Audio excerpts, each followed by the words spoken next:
Bentrovati, si chiama Ghiti ed è un nuovo sito per bambini e per i genitori che è stato presentato oggi dall'Arlef. Ce ne parla Alexis Sabot. Ci troviamo a Udine nella sede dell'Arlef assieme al presidente Eros Cisilino per presentare una novità, Ghiti. Di che cosa si tratta?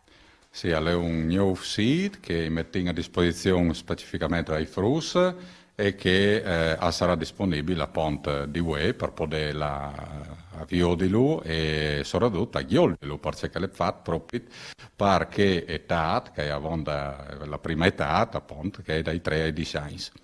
Ghiti significa solletico, è un po' per appunto avvicinare i bambini al friulano. Che tipo di sito è? È facile per i bambini? Ci devono essere sempre i genitori? Come è strutturato?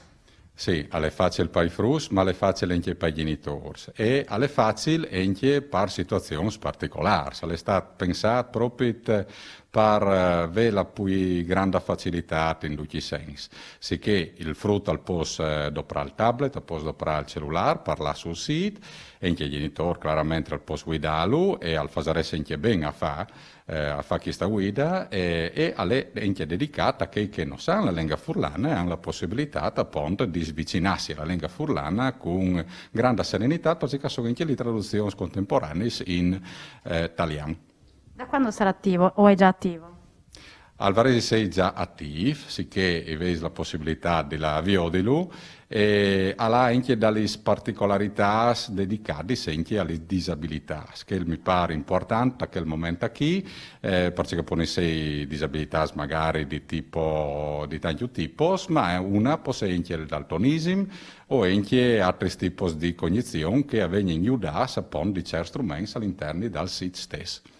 Avete pensato anche in questo momento di didattica a distanza, quando i bambini appunto sono ancora più vicini ai siti, all'informatica e appunto alla didattica a distanza, ci voleva anche un elemento in più per avvicinare il friulano?